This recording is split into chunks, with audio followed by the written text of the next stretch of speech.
Du lytter til podcasten Vaccine Curious. Coronapandemien har stillet skarp på, hvad vi egentlig ved om vacciner, og hvad en nål i skulderen betyder for den enkelte, for samfundet og for forskningen. Spørgsmålene stilles af din vært, professor i global sundhed ved Syddansk Universitet, Christine Stabbelben. Velkommen til Vaccine Curious. Jamen, så vil jeg byde velkommen til dig, Jens Lundgren, professor og doktor med ved Rigshospitalet, og jeg tror ikke yderligere præsentation er nødvendig, fordi du er kendt af hele Danmark og har også lige fået ridderkorset, så jeg for din indsats her under corona. Tusind tak, fordi du var med. Tak, fordi du inviterede mig. Jeg blev nysgerrig, da jeg læste en artikel i TV2, hvor du blev interviewet omkring et gennembrud i behandlingen af coronapatienterne, og nævnte, at du tænkte, at noget særligt skandinavisk, en skandinavisk tilgangsvinkel til den her problematik, havde hjulpet jer til at løse et problem før alle andre. Vil du fortælle, hvad der skete?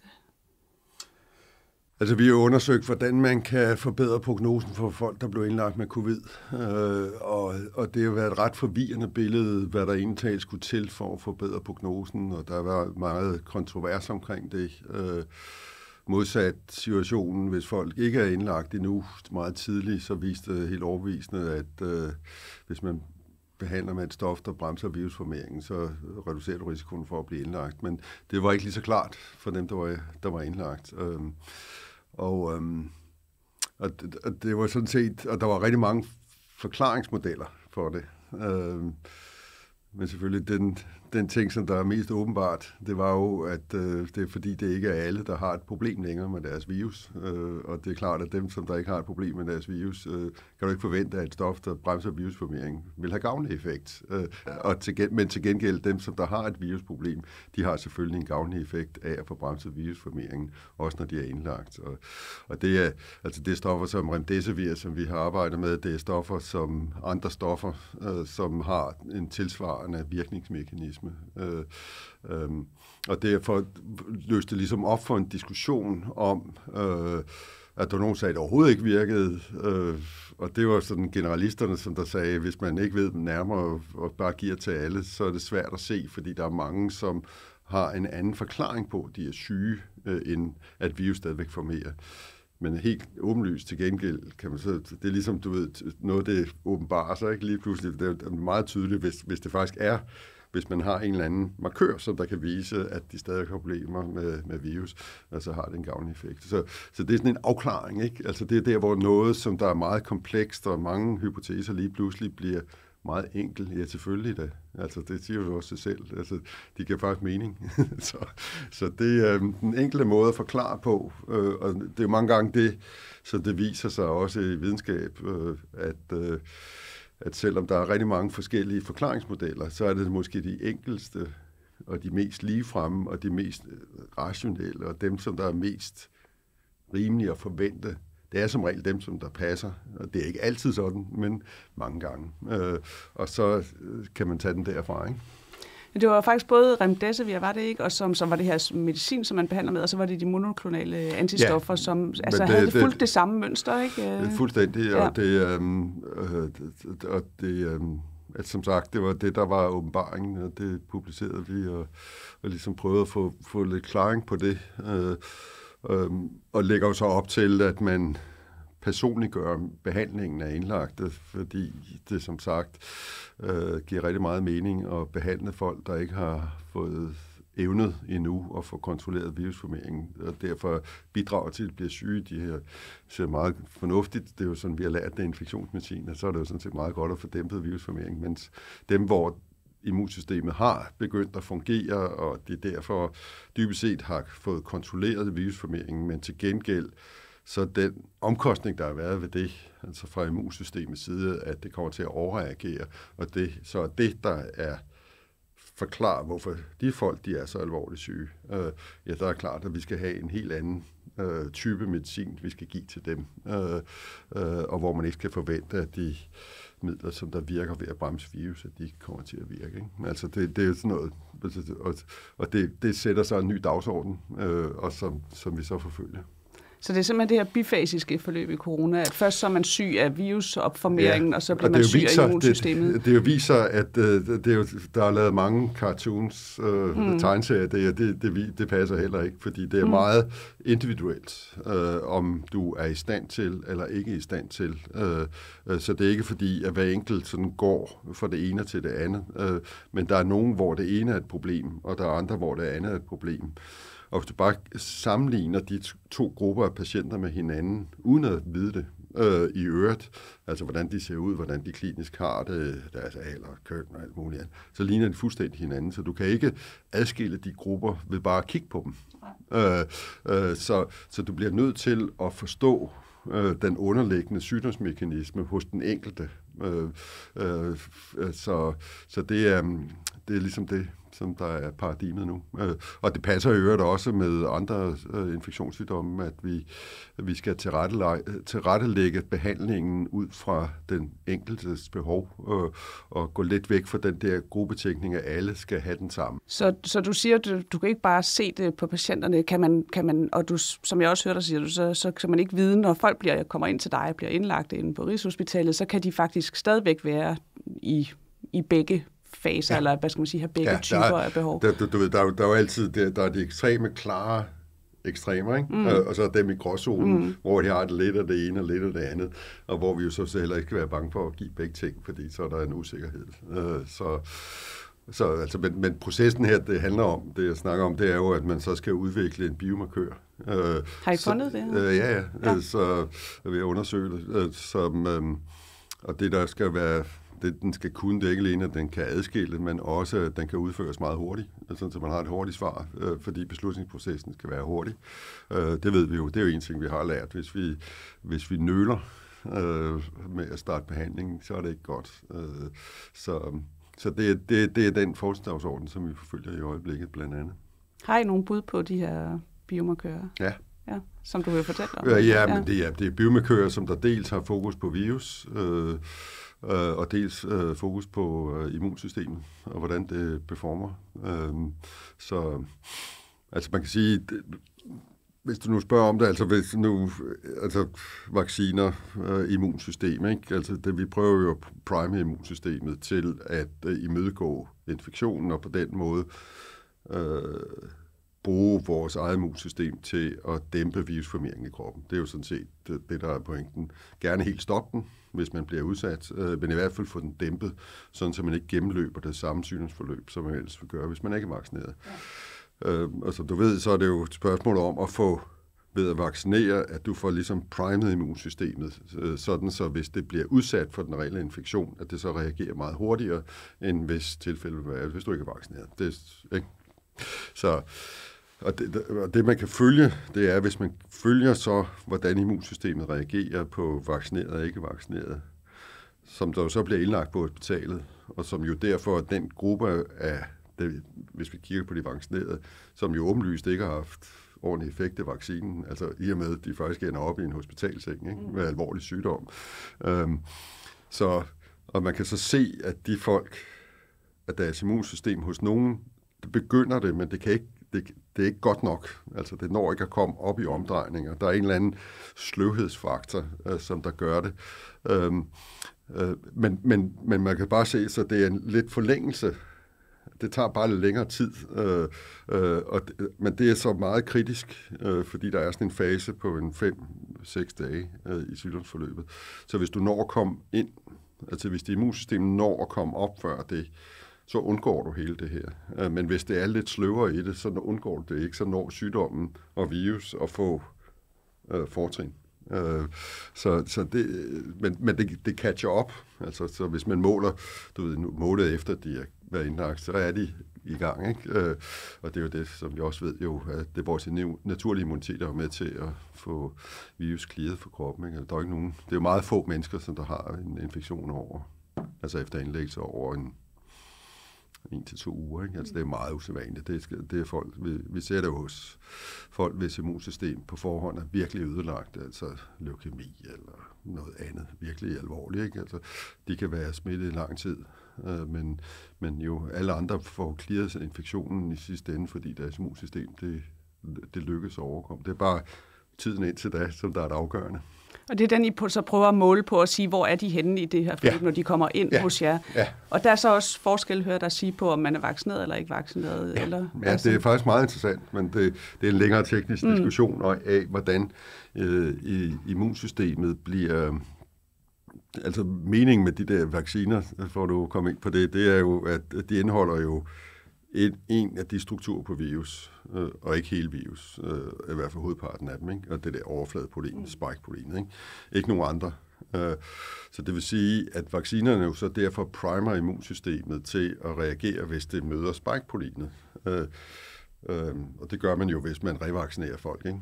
Altså med noget, der også er spike, så siger det, okay, det har jeg prøvet før, og derfor så laver jeg den der booster-effekt.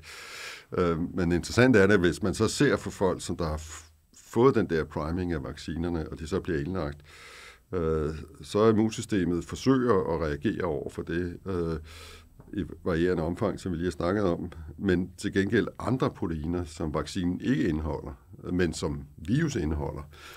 N-proteinet, for eksempel. Nukleokapsidprotein, N-proteinet, og for den sags skyld også andre strukturer. Der kan man se, at der er de faktisk lidt bagefter, dem der er vaccineret. At de ikke, det tager længere tid for dem at generere et immunsystem over for de virusstrukturer. Så det er en længere ting. Altså det er selvfølgelig noget at gøre med, hvis man bruger et antistof, der er rettet mod en komponent af virus, som ikke indeholdes i vaccinen. Så er den praktiske implikation, det er, at det kan så komme ud negativt, den analyse, selvom patienten helt åbenlyst er inficeret. Så det er noget med den diagnostiske kvalitet, at det lige pludselig bliver kompromitteret. Og det er jo ret vigtigt for dem, som der står i det, hvis de bruger de assays, at de så er klar over, at de kan blive det, vi kalder falsk negative. Ja. Så det er super interessant, det du siger, og passer vældig meget også med nogle af mine forskningserfaringer, og de der gyldne øjeblikke, som du beskriver, hvor man opdager, at man har i virkeligheden kigget på noget, der er grønt, og så finder man ud af, at det er en blanding af gul og blå. Ikke? Det er det her med at sige, at jamen, folk har kigget på data med remdesivir og monoklonale antistoffer og sagt, nogen har sagt, det har ingen effekt, for det virkede i hvert fald ikke der, og nogen har sagt, det virker godt, fordi det så vi gjort der, og så finder man den faktor, der lige pludselig får alt data til at gå op i en højere enhed, hvor man kan sige, at det giver helt mening. Nu kan vi se, at det virkede jo ikke, når vi gav det for sent, når folk var i den sekundære fase af deres sygdom, men det virkede, når vi gav det tidligt. Og det forener totaliteten af data. Alle studierne kan nu forklares ud fra en ny forklaringsramme, ikke? Som får alt data til at give mening. Ja. Men det, som der er virkelig interessant, det er, at det faktisk også virker hos nogen, som der er alvorligt syge. Okay, ja. Så historiefortællingen om, det ikke virker hos nogen karakteriseret ud for deres kliniske, hvordan de klinisk præsenteres, den passer ikke. Nej, så der er endnu mere forklaring i virkeligheden en dybere. Og virkelig vigtigt, fordi dødeligheden, ved vi jo, afhænger af, hvor alvorligt syge man er blandt indlagte. Ikke? Så vi vil jo meget, meget gerne hjælpe dem, som der er mest alvorligt syge, fordi det er dem, der a priori har den største dødelighed. Og så gælder det virkelig om at være skarp for at fiske dem ud og få dem behandlet med det, der faktisk gør, at de er syge. Og det er det, som I nu er på sporet af. Hvordan kan vi endnu bedre karakterisere dem, så vi sikrer os, at vi bruger lægemidlet der, hvor det dur, men lad være med at bruge det. Fordi det er jo og så er det, du ved, det andet, som der er, det gælder jo behandling og for den sags skyld også vacciner, at der er altid en gråzone, hvor man siger, at vi kan faktisk ikke 100% sige, om det er det ene og det andet. Og der vil man jo tendere til at så bruge kombinationsbehandling. Og lade ligesom tvivlen komme patienten til gode. Specielt når vi har at gøre med midler, som der ikke har nogen væsentlige bivirkninger. Det gælder behandlinger, det gælder for den sags skyld også vacciner. Man vil være lidt mere åben over for det. Modsat hvis det var noget, som der virkelig var alvorligt, altså nogle alvorlige bivirkninger, hvor man så vil være betydeligt mere påpasselig og overvejende omkring, om det faktisk er i patientens interesse, man giver den usikkerhed til kende ved at prøve at kombinere. Ikke? Ja.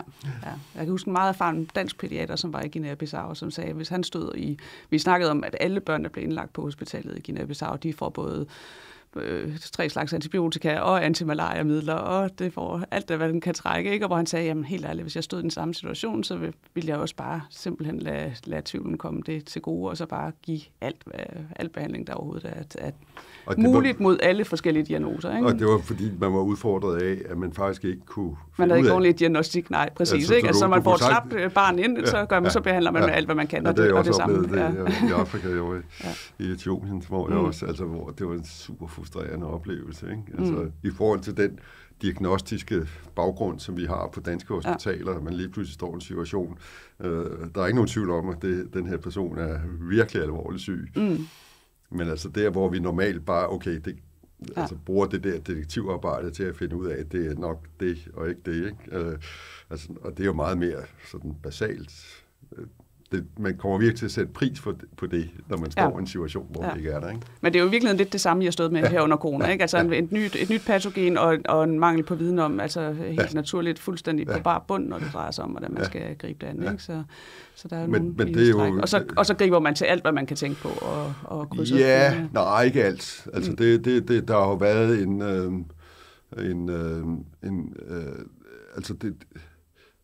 bare ordet alt, bare for at snakke om det, altså nej.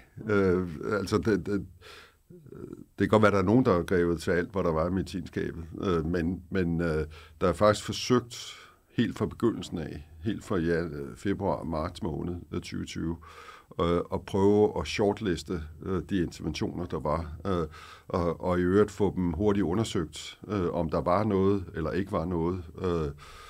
Og grundbehandlingen af indlagt patienter, altså remdesivir og dexamethason, de studier blev lavet i foråret 2020 og kom ud med ganske kort mellemrum og har jo defineret behandlingen ever since. Altså, så netop fordi, at læringen også for Ebola og andre steder, det var, at hvis man ikke ligesom koncentrerer sig om at få afklaret nogle ting, men til gengæld siger, her er der nogle desperate syge patienter, så alt gælder. Det er en rigtig god... Hydroxychloroquin, det gælder. Ikke? Eller noget andet, hvor man siger, det tror jeg faktisk ikke helt på, at det gør. At læringen er, at det skal man lade være med. Altså man skal til gengæld bruge de videnskabelige metoder, som du og jeg kender til, og så shortliste de præparater, du tænker er mest fornuftige at få undersøgt. Ikke fordi der er... Altså bare ud fra en helt objektiv vurdering af, uden at vide det, hvad er mest sandsynligt, og så få det afklaret. Og hvis svaret det er ja, fedt, hvis det er nej, videre. Ikke? Altså, og så være meget agil i sin forskningsproces. Ja. Det er faktisk en rigtig god nuancering for mig, fordi du har præcis ret, og det har danskerne jo også været, og I har været rigtig meget på forkant med at netop evaluere undervejs, mens man behandler, virker det rent faktisk, som vi forventer. Ja. Og være klar til at smide ud også. Ja. Altså da vi gik fra Delta til Omikron, så var der jo præparater, som er begyndt at bruge som en del af rutinebehandlingen, ikke? Sidste august måned, som der jo viser ikke havde nogen effekt over for Omikron. Altså nogle af de her molekylære antistoffer. Og det skulle jo stoppe sådan. Altså noget, som der faktisk var virkede over for Delta. Testede I det så over for Omikron? Eller? Ja.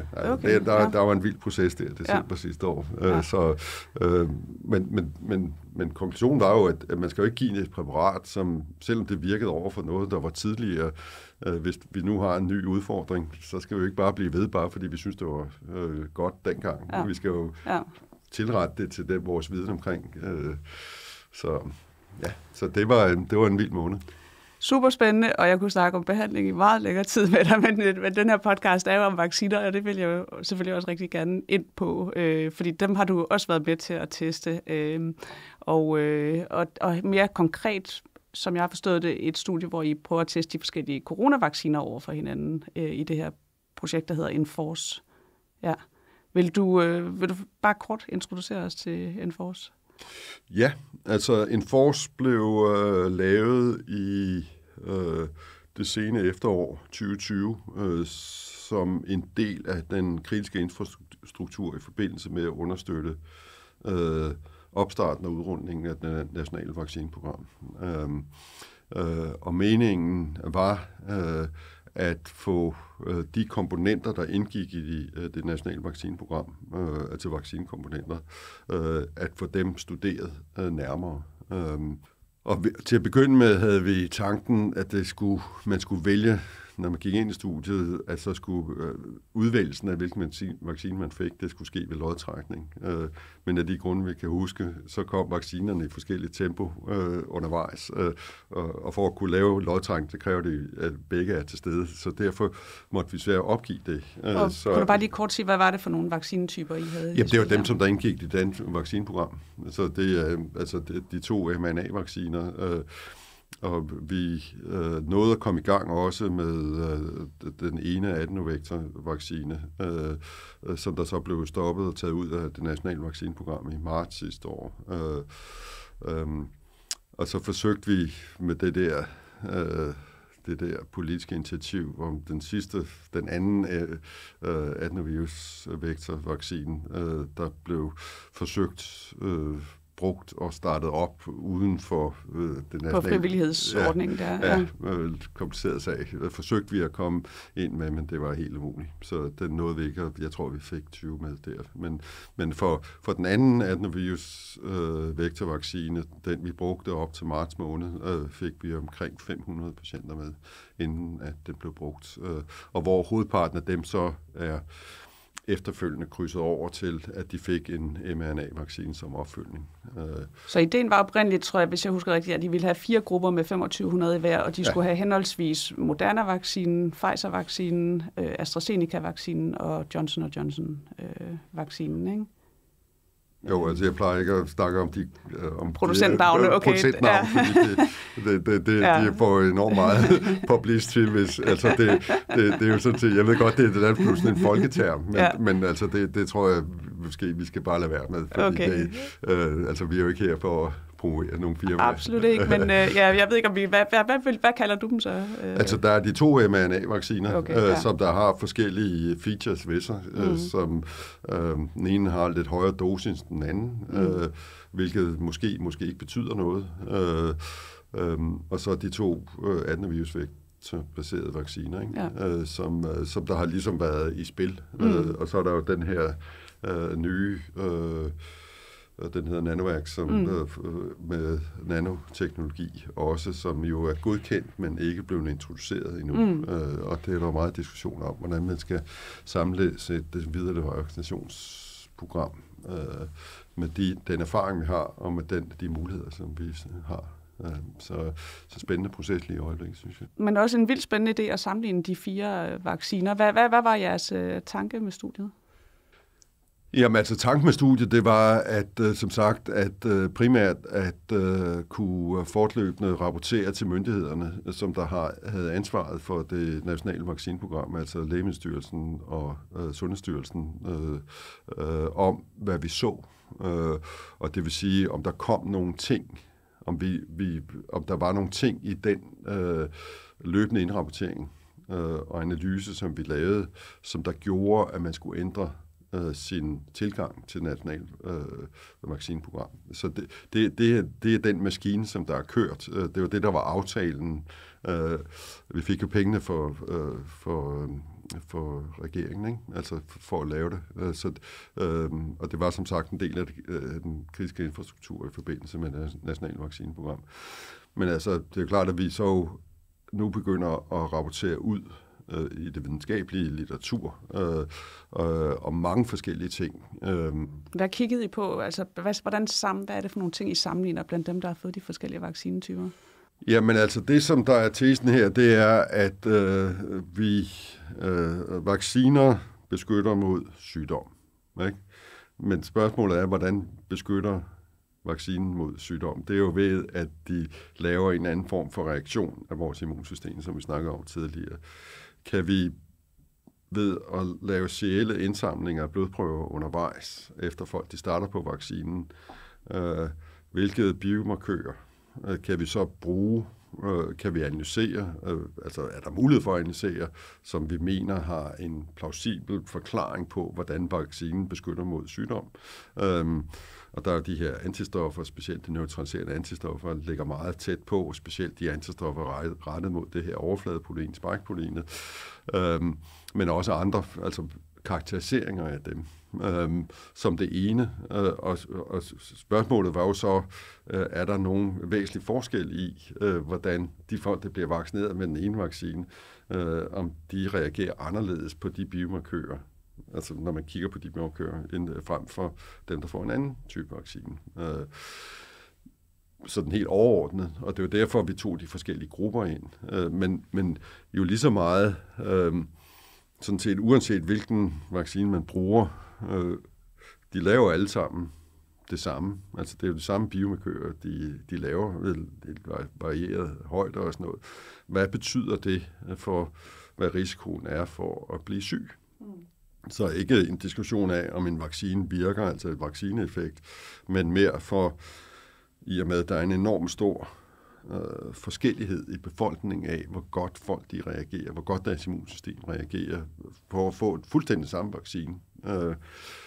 Så der er nogen, hvor det virker enormt godt, og de får et enormt kraftigt boost, hvorimod andre virkelig, der er nogen, som der overhovedet ikke får et respons. Og hvad betyder det? Det er det, som vi jo, som du ved, kalder altså, på godt dansk correlate of immunity. Altså, hvad skal der til, hvis man måler på en biomarkør, for at du er beskyttet? Og jo, altså, nu snakker vi om antistofferne, ikke? Og så er der også i en undergruppe, det er noget mere besværligt at få indsamlet.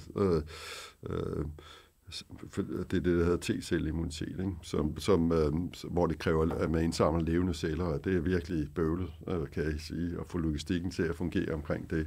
Så det har vi cirka på 10%, hvor en god kollega, Martin Tolstrup, på Skype sidder og er langt nede i de celler og prøver at forstå T-celleimmunitet også.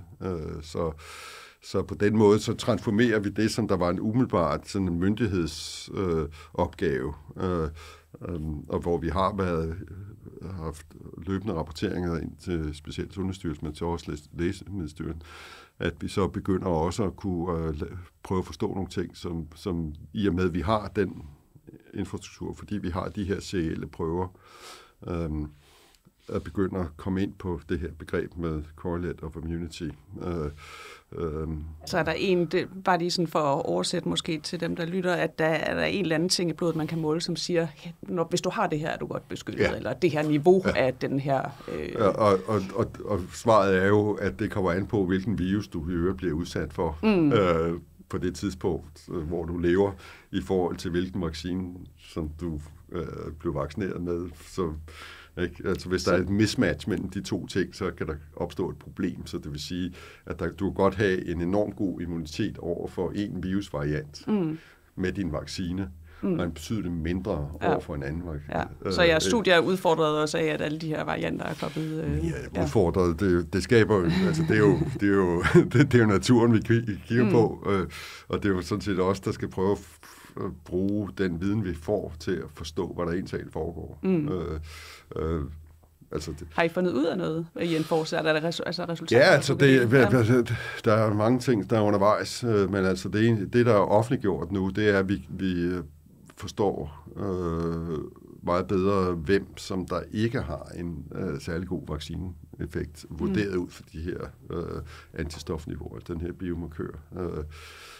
Og hvem er det? Jamen, det er modsat måske, altså det er klart, at der er en tendens til, at ældre folk i sig selv, altså det alder i sig selv, at der er en overrepræsentation af folk, der ikke er, det er omkring 5%, hvis man måler sådan et par måneder efter, man har fået sit initiale vaccinerespons. Men det, der driver det er det, altså de grupper, der virkelig er overrepræsenteret blandt dem, der ikke har et særligt godt vaccinerfond. Det er jo dem, vi kender, altså dem, der har komorbiditet af den ene eller anden grund.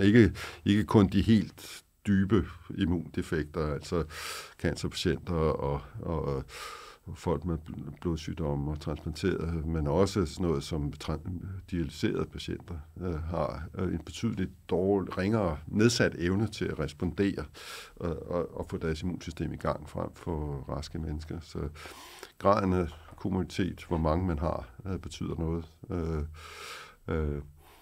Så det det er bare sådan nogle forløbige resultater, ikke? Vi er undervejs med en helt masse ting, som vi er ude at rapportere på, lige snart det er gået igennem peer-review-processen. Ser I forskel på vaccinerne? Sådan, ja, men altså det gør vi, og det skal vi selvfølgelig være enormt påpasselige med at fortolke, fordi altså det er velkendt, at den ene mRNA-vaccine kom ud før den anden i væsentlig omfang. Og dem, der blev vaccineret til at begynde med, det var dem, som der var mest sårbare. Det var sådan set med vilje jo dem, der var udvalgt til at blive vaccineret først. Så derfor så kan det være rigtig svært at sammenligne grupperne. Altså dem, der blev vaccineret i januar og februar og marts, er radikalt anderledes end dem, der blev vaccineret i april, maj og juni. Ikke? Ja. Altså, så man skal virkelig passe på med den der sammenligning, fordi vi ikke har lavet den her randomisering. Så det er parallelle grupper, men i sagens natur i og med, at de forskellige typer vacciner kom ind i landet på forskellige tidspunkter, så er det ikke en perfekt sammenlignelighed, vi har mellem vaccinerne, så det skal vi passe meget på. Men der ser ud til at være noget, der måske er rigtigt, og der antyder, jeg er meget forsigtig i min måde at formulere på, men som der antyder ved mRNA-vaccinerne, du får et bedre respons, hvis der er mere, dybest set flere mRNA-molekyler i en vaccine, frem for der er færre. Ja. Og det giver jo på en eller anden måde mening. Og det er jo det, vi har set. Den ene vaccine, som du sagde, har en højere dosis end den anden af de her mRNA-vacciner. Det er så også den, der har haft flest, eller associeret med flest bivirkninger hos de unge. Men, det er det. Altså, det er en af de ting, som vi er undervejs med, som jeg glæder mig til at blive færdig, det er, der er mange, som der har opfattet, at hvis de fik bivirkningerne, så var det godt, fordi det var ligesom et udtryk for, at immunsystemet virkede bedre. Ikke? Og det prøver vi lige at finde ud af, fordi vi har jo faktisk bedt folk, der gik ind i studiet, om at selvrapportere bivirkninger de første 14 dage. Både efter det første stik og det andet stik og det tredje stik for den sags skyld. Så vi har den information, og det er så graderet fra ingen bivirkninger til milde, til moderate, til alvorlige, altså ude for patienten eller personen selv, ikke? Altså hvad de selv opfatter det som. Og både de lokale og de mere generaliserede bivirkninger, som vi jo ser efter vacciner. Altså så ondt i armen eller have feber. Og almen ubehag og så videre. Ikke? Så, men er der faktisk en sammenhæng mellem, hvor mange af de bivirkninger og hvor alvorlige det er, og hvor godt vaccinen virker på de her antistofniveauer. Så det tænker jeg, det kunne faktisk være meget sjovt at finde ud af, fordi det... Den florerede i hvert fald på Facebook og alle mulige sociale medier, at jeg har det skidt, men så det må være godt. Så, er det godt så? Vil du sige noget om det? Det kan jeg det blevet... Du ved, jeg er sådan en... Jeg er en forsker, som der helst vil kommentere på det, når vi er færdige. Fordi nu har jeg været inde i tilstrækkeligt mange forskningsprojekter gennem min karriere, og hvor foreløbige resultater har vist sig, når man... Altså, der er jo det der, det kender du også for dig selv, ikke? Altså, det der maskinhus, hvor man arbejder med sine data, og hvor man hele tiden udfordrer sig selv for, at du har lavet en fejl. Ikke? Og den proces er jo enormt vigtig, og hvor man ikke skal i den proces begynde at kommentere på det, fordi det viser sig utilsigtet, at i processen er der nogle gange, hvor man har lavet en kortfejl, eller andet. Og det er jo det er jo en del af forskningsmaskinen, ikke? Altså, som jeg tror mange ikke rigtig... Altså man skal være inde på forskning for at forstå, hvor vigtig den proces den er, og at den skal kunne foregå i et sluttet kreds, sådan så man ikke undervejs rapporterer ud, fordi det skaber enormt meget forvirring. Men på et eller andet tidspunkt føler man sig så komfortabel med det, man er kommet frem til, og så går man så ud af det. Ikke? Altså, nej, men det har du fuldstændig ret i, og det er fair. Jeg skal ikke presse dig for nogle resultater, men jeg tror, folk vil da være rigtig nysgerrige. Det er da et vigtigt spørgsmål at få afklaret, eller et ret spørgsmål at få afklaret. Det er et af mange. Det vi er virkelig interesseret i, det er jo at forstå... Altså det der jo, man kan sige, det store spørgsmål inden for vacciner, som jeg ser det i hvert fald i øjeblikket, det er... alle de vacciner, som vi bruger nu, de er designet til at lave immunitet over for den oprindelige virus. Ikke? Altså, de har stadigvæk deres oprindelige, det arvemateriale, som det så ud i januar 2020, og vi er velkendt for alle, at virus har udviklet sig voldsomt siden da. og det kan laves rimelig hurtigt om for mRNA-vacciner. Det er betydeligt mere bøvlet for de adenovirusbaserede vacciner. Altså ved mRNA-vaccinerne kan man lave det om i løbet af et par måneder, men med adenovirus kan det jo tage et år eller 2 at lave om, før man har et nyt produkt. Så bliver vi nødt til, altså ikke, det kan godt være, at vi på et eller andet tidspunkt bliver nødt til det, men er det nødvendigt, og er det kritisk at få det, vi kalder en varianttilpasset vaccine, eller ej? Og det synes jeg, det er sådan et virkelig, virkelig vigtigt spørgsmål, ikke? Fordi det er enormt store implikationer for, hvordan en eventuel vaccinationskampagne skal se ud i efteråret. Så det er jeg meget optaget af. Så det vil påvirke dit valg, eller hvis du nu sad og skulle bestemme, hvad der skulle gives i efteråret, så vil det påvirke dit valg, om der var en ny variantbaseret vaccine? Nej, jeg vil blive påvirket af, hvordan data om det, vi kalder krydsimmunitet over for den oprindelige, altså de her første generationsvacciner, hvor meget krydsimmunitet de giver. Og hvis ikke de giver så meget af de gamle, så vil du være tvivl med at bruge dem for. Ja, men det må man jo, altså det er jo, altså det er detektivarbejde, det er det, der sker i øjeblikket, ikke? Altså og det er jo ikke et dansk spørgsmål, det her, det er jo et globalt spørgsmål. Altså jeg tror, alle vaccineforskere i hele verden er blevet bedt af deres regeringer om at komme lige med en god plan for næste vinter, sådan så vi undgår at få lukket samfundet ned, som vi gjorde sidste vinter. Så det tror jeg sådan set er et ret klart kommissorium. Så det, I kigger på, bare lige for at forstå det rigtigt, det er så ligesom, hvor god beskyttelse er der så af de her gamle vacciner mod de nye varianter? Altså, eller er der brug for, vil det være rationelt at gå ind og bruge en varianttilpasset vaccine? Hvor meget mere giver den i forhold til det oprindelige? Og der er jo mange ting, som du også ved, som der kommer ind i den vurdering. Det er jo ikke kun det spørgsmål, men det er jo også erfaringer. Vi har en rigtig stor erfaring nu med de vacciner, der er blevet brugt meget de sidste par år, og derfor er sandsynligheden for, at der sker noget nyt ved at gentage dem, den er betydeligt mindre, end hvis man begynder at kigge på nogle nye vaccinetyper eller noget varianttilpasset, hvad ved jeg. Ikke? Så der er mange ting, som der er, og der er også måske noget økonomi i det her, ikke? På et eller andet tidspunkt, som der kommer ind i billedet. Så det er der er rigtig mange ting, men altså, som sagt, det er ikke en dansk disciplin, det jeg snakker om her, fordi det er et samme spørgsmål, som der bliver stillet overalt, og derfor skal samarbejdet også være internationalt. Ikke? Men vi er jo egentlig mange, der har undret os over, at den ikke er blevet opdateret allerede. Ikke? Fordi det var jo ligesom det sådan også et salgsargument i forhold til mRNA-vaccinerne, som du siger, de kan hurtigt opgraderes. Men er det egentlig ikke overraskende, at det ikke er sket, når vi nu har en variant, der er så... Det er sket. Altså, altså, de er jo ikke i brug, kan man sige. Nej, det er de ikke. Men der har været prototyper af alle mRNA-vaccinerne over for de forskellige varianter. Men du har ret i, de blev aldrig taget i brug. Og det var jo fordi virus den hele tiden lavede de krumspring, den lavede. Så hver gang man var klar og begyndte at starte en seriøs proces for måske at bruge den, så var der virus, der sprunget videre til en anden. Ikke? Og hvor man siger, okay, så er det faktisk ikke det her, der er problemet længere. Nu er det lige pludselig noget andet. Ikke? Altså, mener du, det er nødvendigt at lave en vaccine mod omikron i den version, vi kender det i dag? Det er som sagt, det mener jeg er et fuldstændig åbent spørgsmål. Men jeg tænker bare, om det overhovedet er nødvendigt at vaccinere mod omikron med den sygdoms, hvad skal man sige, profil, den nu giver. Eller gav. Det er måske mest det, der er pointen.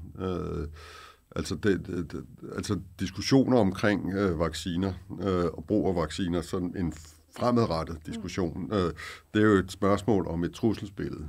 Altså det er jo frem for, at det er den præcise sygdom, vi snakker om. Det er rigtigt, at omikron var betydeligt mindre sygdomsskabende end delta. Begynder også at forstå, hvorfor den var det. Og hvad var det for nogle mutationer, der gjorde det. Og jo, derfor det rigtig gode spørgsmål. De mutationer, der gjorde det, kan de blive omgjort, sådan så at den igen påtager sig en mere alvorlig, altså forårsager mere alvorlig sygdom. Og derfor så altså den måde, jeg tænker på omkring det er, at du bygger dybt set forskellige scenarier, og bygger argumenter op for de forskellige scenarier. Altså enten er den vedbliver den med at opføre, som den gør nu, eller også ændrer den sig i sine mutationer. Og så tager stilling til i de der forskellige scenarier, hvis det er det scenarie, hvad kan man så gøre? Og hvis det er det scenarie, hvad kan man så gøre? Og så dybt set lægge det ud som en palette af muligheder, som jo i sidste ende kommer til at, altså hvordan de skal bruges, den viden, vil jo i sidste ende komme meget an på, hvordan hvert land ønsker at risikominimere. Men jeg tænker bare på, sådan som læge, når du ser på sygdommen, som omikron giver, vil du så normalt tænke på den som en vaccineberettiget sygdom? Nej, men altså det er jo som sagt, som jeg prøver at forklare, det er jo, altså vi snakker ikke om en virus, vi snakker om mange forskellige former. Mere potentialet for dens udvikling. Og det er i hvert fald en ting, jeg har lært mig, at man skal aldrig undervurdere sin fjende, så den fjende kan lige pludselig, selvom man tror, man har dem bokset op i et hjørne, så lige pludselig ændrer det. Og det må man sige, det har coronavirus til fulde vist os, ikke? Så det er det. Altså hvis det ender op med, at det kun bliver omikron i dens nuværende kliniske præstation, og altså, jeg vil sige, altså det er jo et enormt interessant eksperiment, der sker i Kina i øjeblikket, og tidligere også i Hongkong, ikke? Altså, hvor man har en befolkning, som ikke er særlig godt vaccineret, specielt ikke den sårbare del af befolkningen, og hvor jo data viser, at omikrons alvorlighed, ikke, meget afhænger af, om du bliver vaccineret eller ej. Så hvis du ikke er vaccineret på forhånd, så vil sygelighed være betydeligt højere, end hvis du tidligere er vaccineret. Og det er jo kinesernes dilemma i øjeblikket, ikke? Fordi de prøver at håndtere den nuværende omikron epidemi. Som er sindssygt smitsom. Som er sindssygt smitsom, men ud for en strategi, som det er forfulgt siden januar 2020, om sådan en nul-tolerance, at vi jo overhovedet ikke have virus i landet, ikke? Og det har jo så gjort, at befolkningen ikke rigtig, der har ikke været nogen særlig god tilslutning til vaccineprogrammet, og de prøver at håndtere det med lockdown, med millioner af mennesker. Men hvad er endgame på det? Altså, hvor lang tid kan de holde folk i lockdown? Hvad er egentlig løsningen på det her? Kan man forestille sig med omikron, at man kan blive ved med at forfølge en nul-tolerance-strategi? Altså, det er svært at se fra vores synspunkt. Jeg synes, det er meget svært at se. Men det fortæller, jeg synes, det er enormt interessant. Altså, det må jeg sige. Det er sådan fordi det fortæller også noget om, at håndtering af sådan en pandemi, ikke? Altså, det er jo i sidste ende et politisk valg. Ikke? Forskellige lande har lavet. Og det, som der er rigtig svært, det er, hvis du har truffet et valg, en strategi, som kineserne har gjort, hvor svært det er for dem og sadle op, og lige pludselig sige, det er måske ikke nogen god idé alligevel, det her nul-tolerance, så nu skal vi faktisk til at gøre det. Det synes jeg, altså, og de er jo ikke kommet til den erkendelse endnu. Vi oplevede det samme med HIV, ikke? Altså, Sydafrika, kan jeg huske, jeg har været arbejdet HIV i mange år, ikke? Altså, Sydafrika i år 2000, der var der verdenskongres i AIDS i Durban, hvor den sydafrikanske præsident, Mbeki, han kom til åbningsceremonien, og dybt set sagde, at HIV ikke var årsagen til AIDS, og derfor var der ikke nogen grund til at behandle HIV i Sydafrika. Han blev buet ud, ikke? Og altså, det var den officielle politik i Sydafrika. På det tidspunkt, at HIV var ikke årsagen til AIDS, og derfor skulle man ikke tilbyde behandling over for HIV til den sydafrikanske befolkning. Der er en lang historie, som der hører bagved. Det er bare for at fortælle, at politik, altså et land som Rusland, inden for HIV for eksempel, er jo stadigvæk i denial omkring, at de har et HIV-problem. Okay, og derfor bliver det, altså konsekvensen af sin sygdom, sådan en pandemi, ikke, det er jo, at den bliver ved med at udvikle sig. Så interaktionen mellem det politiske beslutningsproces og folkesundhed, synes jeg er virkelig, virkelig interessant at studere, også i den her pandemi, og hvor, som sagt, altså, jeg synes, den kinesiske tilgang, og hvor svært det vil være for styret Og lave en retræte. Og lave en retræte så tæt på, jeg kan forstå, at der er et valg, der er forude og sådan noget, og hvor der lige pludselig er nogle andre parametre, der hører ind, og hvor man jo dybest set, altså modsat alle andre dele af verden, hvor man har ved at vaccinere kunne undgå lockdown under Omikron, lige når vi fandt ud af det. Ikke? Det gjorde vi også i landet her, og ophævede det 1. februar. Ikke?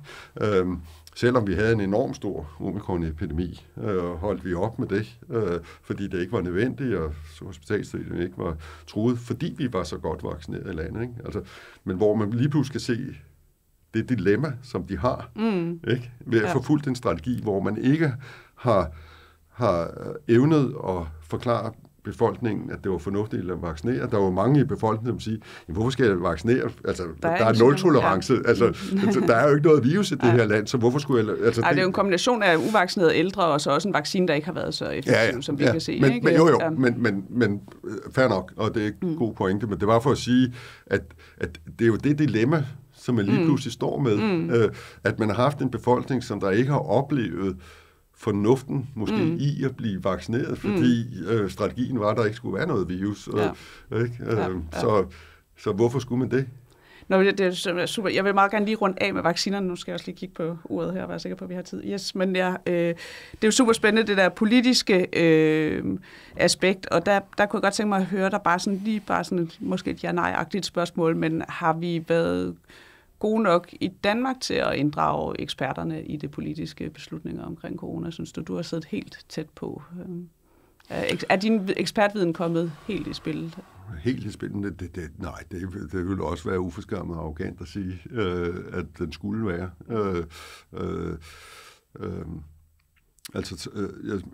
Min vurdering er, at Sundhedsstyrelsen har været god til at favne fagligheden. I en proces, hvor der skulle træffes rigtig mange beslutninger, og derfor skulle det være en meget agil beslutningsproces. Men det er klart, at der er jo mange ting, hvor man kan sige, at fagligheden ikke er kommet frem, og ikke fik lov til at være det styrende. Ikke? Altså, der er jo mange... Altså, jeg kan huske den der Mink-sag, for eksempel. Ikke? Altså, der kan man sige, det er jo så lidt fagligt kontroversielt at sige, ikke? Men altså, hvis man kigger sådan helt objektivt på de ting, som der lå til grund for, at man slog alle de her mink ihjel, ikke? Og karantænesatte 270.000 mennesker i Nordjylland. Ikke? Altså, dokumentationen for, at det var fornuftigt og rationelt at gøre, altså, det var dårligt, ikke? Altså, og hvor man vil, tror jeg, hvis man havde taget en mere faglig, bred diskussion om præmissen for beslutningen, før den politiske proces, beslutning blev lavet, vil man nok have rundet det lidt mere. Ikke? Så det er jo det, som videnskaben kan, når man snakker sammen, som vi to gør nu. Det er, at man kan... altså, videnskab er virkelig dårligt til at sige ja eller nej. Hvis du kan følge mig i det. Men man kan sige, at der er argumenter for A, der er også argumenter for B. Det er vi rigtig gode til, at tage den diskussion. Ikke? Og så er der jo nogle af os, som der så bliver bedt om at putte hånden på kogepladen, så sige, jeg hører hvad argumenterne for A, jeg hører for argumenten for B. Vi skal have truffet en beslutning. Hvor ligger du henne? Og så bliver det lige pludselig en binær beslutning, frem for en akademisk, nuanceret, velovervejet diskussion. Men i sidste ende, når man er i en situation, som vi var i, og jeg håber ikke, vi kommer igen, men vi i hvert fald var i, så i sidste ende, så bliver du nødt til at lægge hånden på kogepladen og sige, jamen jeg tror faktisk på baggrund af den her diskussion, gode, nuancerede diskussion, så mener jeg det her. Jamen den proces har vi jo været igennem hele tiden, og du har fuldstændig ret. Jeg synes, det er vigtigt at netop få forklaret, at det er sådan, det foregår, og at der er den der nuancerede diskussion, og alle kender det fra deres privatliv. Man står i masser af valg, der ikke er entydige sort og hvid, ikke? Hvor man må veje fordele og ulemper. Og jeg har så bare været en fortaler for, at vi skal have det hele ud på bordet, og lad os vise, hvad det er for nogle dilemmaer, der er, og hvad det er for nogle overvejelser. Jeg synes egentlig, at befolkningen har fulgt vældig godt med i også i nuancerne. Altså, jeg vil sige, jeg har været meget involveret i Sundhedsstyrelsens proces, og jeg synes faktisk, at de har forsøgt hele tiden, og ikke alene komme med en anbefaling, men også forklare faktisk i ret lange dokumenter, hvorfor de kom frem til den beslutning. Så jeg synes, nuancerne har været der. Altså helt ærligt. Ja. Det synes jeg faktisk.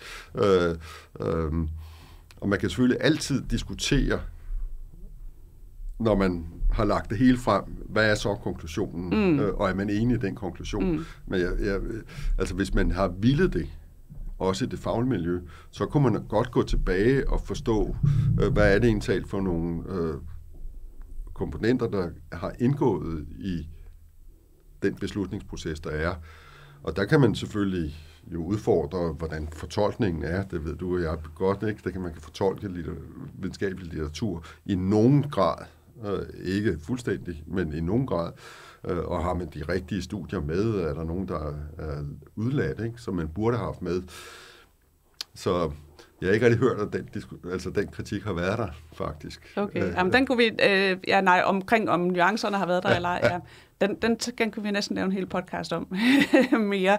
Men jeg tror, jeg vil gerne runde af nu med lige at vende tilbage til det med vaccinerne, og bare helt personlig nysgerrighed, fordi du ved, jeg arbejder med de her uspecifikke effekter af vacciner. Spørger om i jeres forskningsprojekt der har I mål på nogle uspecifikke sådan, hvad skal man sige, immunsystem performance-markører, eller er det bare på immuniteten over for coronavirus? Det er et bredt spørgsmål. Jeg stadigvæk jeg prøver at forstå konceptet med uspecifikke virkninger, og om hvor meget der er. Altså, det er jo et område, som der er rigtig mange mennesker, der har snakket om i årevis, ikke? Og du og din mand har jo bragt rigtig mange interessante data på bordet, som fordi I forfølger den dagsorden. Men jeg tror bare, jeg skal, og det skal ikke lyde afvisende, det er bare for at sige, jeg tror, jeg skal forstå lidt bedre, hvad er det helt præcis for nogle hypoteser, som der ligger til grund for det her, og hvordan var det, man skal udvikle en metode, som der illustrerer og underbygger, eller ikke underbygger. Fordi det er lidt svært for mig faktisk at helt navigere i. Så jeg kan ikke helt svare dig på spørgsmålet. Altså det, jeg kan sige bare sådan helt enkelt, er, at hvis man tager blodprøver ud på de her forskellige folk, som har fået de forskellige vacciner, så vil det jo være at måle for eksempel på en af de ting, som vores hollandske samarbejdspartnere har vist med gentagne gange og med stor tydelighed, at hvis man kigger på det innate immunforsvars celler i fuldblod eller isolerer dem og stimulerer dem med forskellige ting, der får cellerne til at reagere, ting, der kan være virus og bakterier og svampe, der ligner infektionsfremkaldende organismer. Hvis man så stimulerer det innate immunforsvars celler, så kan de reagere mod andre ting. Så altså hvis man har fået Calmette-vaccinen, BCG-vaccinen, for eksempel, så kan vi se, jamen stimulerer vi det innate immunforsvars celler med Staphylococcus aureus eller med Candida albicans, jamen så reagerer det innate immunforsvar på en anden måde, når det har mødt Calmette-vaccinen, end hvis ikke det har gjort det. Så Calmette-vaccinen, selvom den kun burde virke mod tuberkulosisbakterien, jamen så får den faktisk det innate immunforsvar til at reagere anderledes, når det møder andre udfordringer. Og det har vi vist i eksperimenter, at det så også translaterer ind til sådan et andet respons in vivo, kan man sige, inde i den person, der har fået vaccinen. Fordi giver vi en gul febervaccine, for eksempel, efter at man har fået Calmette-vaccinen, så kan vi vise, jamen så reagerer det innate immunforsvar anderledes. Det laver for eksempel mere IL-1-beta, som er sådan en signalmolekyle, som så får kroppen til at reagere så hurtigt, at den gule febervirus i blodet falder til et lavere niveau, end hvis ikke man havde fået Calmette-vaccinen. Så det er et eksempel på, at en bakterievaccine påvirker, hvordan man reagerer på en virus efterfølgende. Så det, vi er nysgerrige efter, det er jo selvfølgelig, om man også i jeres forskningsstudie kunne kigge på, jamen, nu siger du, der sidder nogen og kigger på cellerne. Kigger man ikke bare på, hvordan de reagerer over for coronavirus, men det kunne være spændende at se på, reagerer cellerne, der har fået coronavirusvaccinen, reagerer de også anderledes over for andre patogener, og vil det specielt være spændende at se på, for synes jeg, og gør de det forskelligt, alt afhængig af, om man har fået mRNA eller adenovacciner? Ja, men der tror jeg ikke, en forsker er sat designet til at kunne svare på det spørgsmål. Altså, jeg er også selv interesseret for det du kalder DNA-immunsystem. Vi har på Rigshospitalet arbejdet med en teknologi, der hedder True Culture, som er sådan en måde at få netop stimuleret immunceller, man tager ud for personer med forskellige antigener, og de reagerer. Og det er så inden for andre patientgrupper. Der er jo enormt meget forskellighed i de svar, og der er nogle mønstre, som der er ret komplekse mønstre omkring det. Og jeg tak fordi du summerede jeres forskning op. Altså det jeg tror, der stadigvæk er uklart, det er, hvor meget af det her er spontane ændringer over tid, frem for at de de facto er forårsaget af vaccinerne. Det er jo lavet i randomiseret eksperiment. Ja. Men det er jo stadigvæk, altså fordi der er enormt stor variation i det. Men måske lige endnu vigtigere, hvad er det betyder for helbred, og som er altså vigtige outcomes, ikke? Og har vi etableret det, som vi plejer at kalde en kausalitet, så det ene bevirker det andet, der bevirker det tredje, eller er der dybest set forskellige virkningsveje over til det, som vi alle sammen er bekymret for, nemlig sundhed. Og det er bare, altså det er bare det, der fortjener en god, dyb diskussion, for at komme nærmere. Men altså men jeg er enig i, at DNA-immunsystem er interessant, men det kræver, at man sampler blodet og får det lavet umiddelbart, for at kunne give dig nogenlunde retvisende billeder. Ja. Der skal du ikke tage gamle celler op. Altså vi overvejede det faktisk. Vi har arbejdet på Rigshospitalet. Vi fik en bevilling fra Danmarks Grundforskningsfond til det, og hvor vi overvejede at bruge celler, som der var gemt ned. Men måtte jo erkende, at der er et henfald af celler. Så derfor får du ikke et repræsentativt udtryk af celler, efter de har været nedfrosset. Og derfor er vi gået tilbage til faktisk at lave den umiddelbare stimulation på frisk blod, lige nu taget det ud, for at undgå den fejlkilde. Og det er måske en diskussion værdig, om det ikke er måden at gøre det på også her, for at komme dine forskningsspørgsmål nærmere. Fordi jeg kan frygte, at man kan at der er i hvert fald en række fejlkilder ved at analysere celler, som der har været først nedfrosset. Men man kunne måske gøre det, man har stadig mulighed for at gøre det på den lange bane og måle, om der er nogle langtidseffekter. Det kunne være spændende. Ja, men altså, der er mange interessante spørgsmål.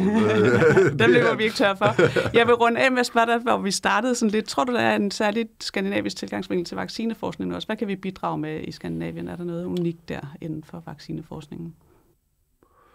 Nå, men altså, jeg synes, det unikke er, at jeg ved ikke, om det er unik, fordi det kan man bestemt også se andre steder i verden, men altså, vi har jo en befolkning, som der er villig til at stille op til forskning og kan se fornuften i det.